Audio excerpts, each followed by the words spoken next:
So the topic I would like to discuss today for our special education project is obsessive compulsive disorder among students in our schools.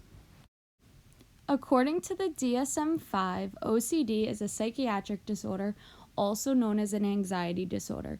It is manifested in many forms, but it is most commonly characterized by distressing, obsessive, and related tasks or rituals. OCD creates a high degree of emotional distress upon the individual. Up first, I would like to talk about obsessions amongst adolescents with OCD. So, reoccurring and persistent thoughts, impulses, or images are experienced at some time during the disturbance as intrusive and inappropriate, and they cause anxiety or distress. The thoughts, impulses, or images are not simply excessive worries about real-life problems. The person attempts to ignore or suppress such thoughts, impulses, or images, or to neutralize them with some other thought or action. The person recognizes that the obsessed thoughts, impulses, or images are a product of his or her own imagination or their own mind. Compulsions are known as repetitive behaviors or mental acts that the person feels driven to perform in response to an obsession or according to rules that must be applied rigidly. The behaviors or mental acts are aimed at preventing or reducing distress or preventing some dreaded event or situation. However, these behaviors are not connected in a realistic way with what they are designed to neutralize or prevent or clearly excessive. According to the DSM-5, OCD is characterized by compulsions and obsessions. Those individuals who do not report engaging in compulsions are often referred to as pure O's or pure obsessions. So some examples of symptoms in children and adolescents may consist of fear of dirt or germs, contamination, a need for order, precision, or symmetry, religious obsessions, preoccupation with body wastes, lucky and unlucky numbers, sexual or aggressive thoughts, or fear of illness or harm coming to oneself or their relatives. Social issues to consider in the school as we are working as school counselors is bullying, isolation, depression, and low self-esteem. So social issues are a huge concern as students with OCD are more likely to be bullied. They have fewer friends because of the negative perceptions held by others and as a result of not participating in social activities with their peers. Bullying is a huge issue for children with OCD. As teachers and as counselors, we can address the problem of bullying by focusing on the similarities that exist among students and also the differences that make each other unique. So we can make a difference by spreading awareness and sharing information about OCD with other students so we can create safe spaces and opportunities for positive discussions and dialogue about the condition. Depression is most common co-occurring condition with OCD.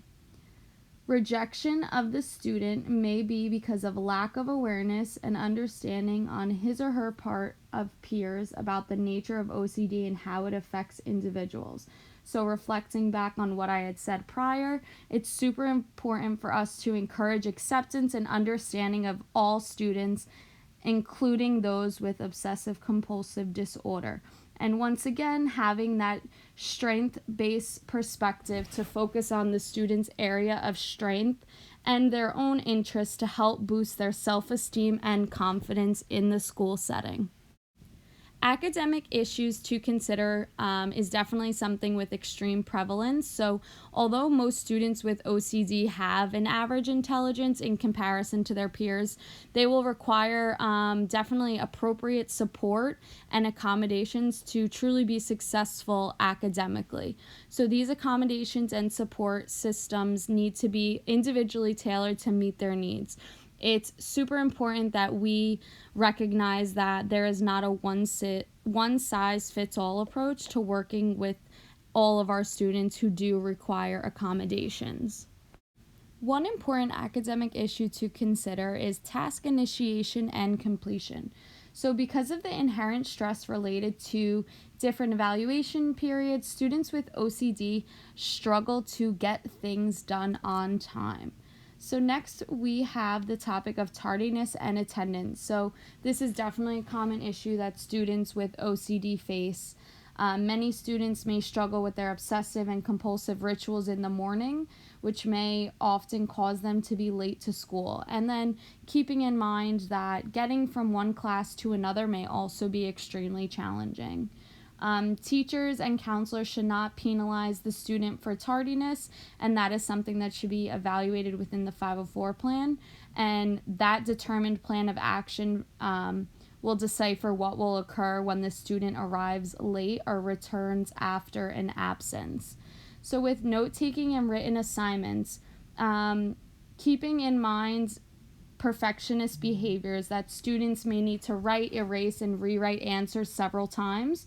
So students with OCD may be unable to submit their work on time. So addressing this particular challenge by maybe allowing students to record or type their answers, using the computer, or allotting extra time to complete the work.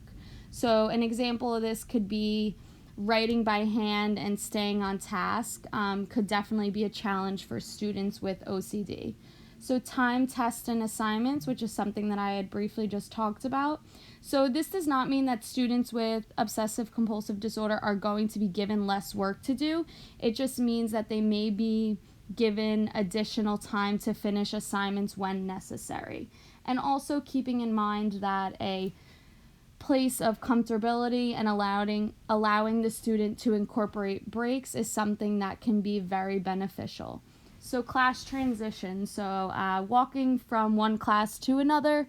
So teachers and counselors can help students prepare for transitions by providing advance notice and standing near the student when changes occur.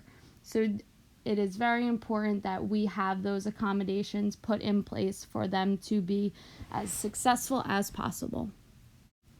So going forward with 504 IEP plans, it is super important that we take into consideration the general team's decision. So students with OCD may be classified as having an other health impairment, which is considered an OHI, or an emotional disturbance, which is an ED exception, and be provided with an IEP plan. So they can receive services through a 504, and schools may also decide to provide students with research-based interventions to see if they respond to those and then do not need intensive supports or special education diagnosis.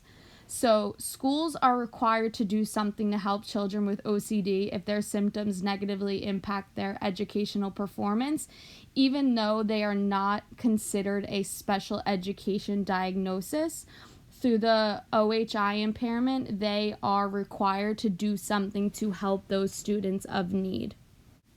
Another thing to take into consideration is being realistic, collecting data, and reviewing 504 IEP implementations yearly to ensure the student is getting the best services.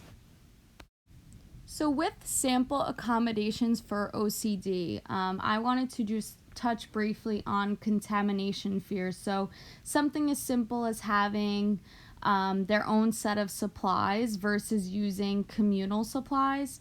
This is something that is very prevalent with COVID-19, but just having their own set of supplies so those contamination fears don't set in, or if we are in a traditional school setting, maybe leaving class a minute early to avoid hallway congestion would be helpful, or schedule bathroom breaks just to minimize traffic bathrooms so they're not worried about being around other people. So with that also being said, social anxiety. So assign work groups instead of having students choose their own group mates, addressing concerns in a private meeting area instead of in front of the class.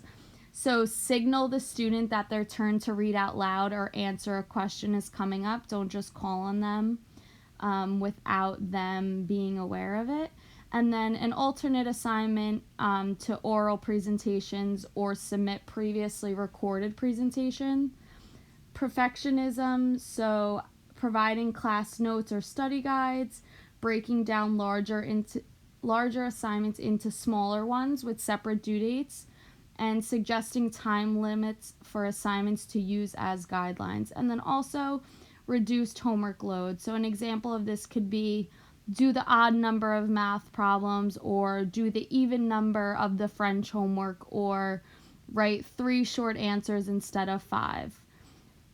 So the time restraint isn't something that's super difficult for them. So with checking, predetermined times to check folders or backpacks for materials, and then oral exams instead of written exams. So that will reduce the urge and the obsession and the compulsion to look back at the exam.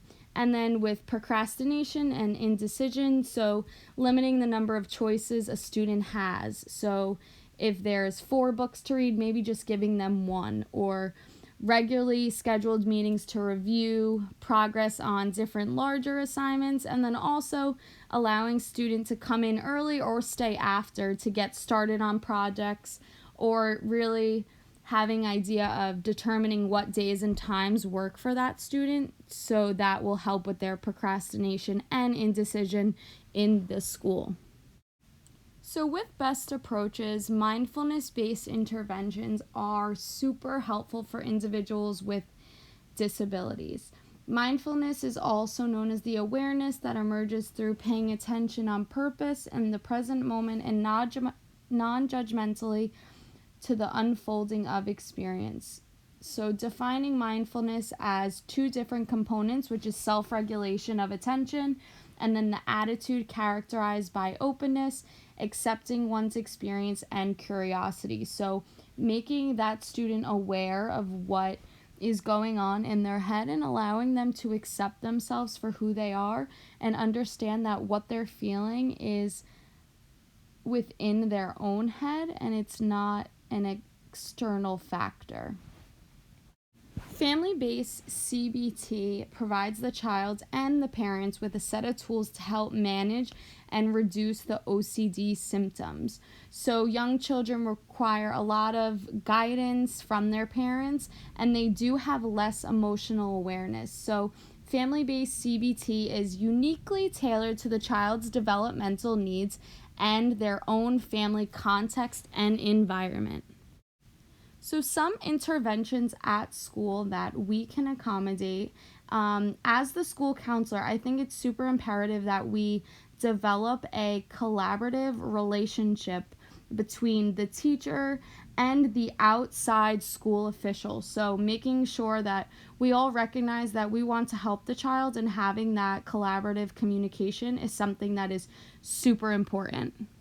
In addition to those intervention strategies, I also think that it's super important to anticipate issues such as school avoidance, and then also assist with peer interaction. So like I had mentioned previously, just really making those classrooms lessons and talking with our students and acknowledging similarities and differences within all students, just so they have the awareness and then they don't have to experience those social issues. As school counselors, I think it's important that we try to minimize that as much as possible. So definitely assisting with peer interactions is a huge component to helping out our students with these issues such as OCD.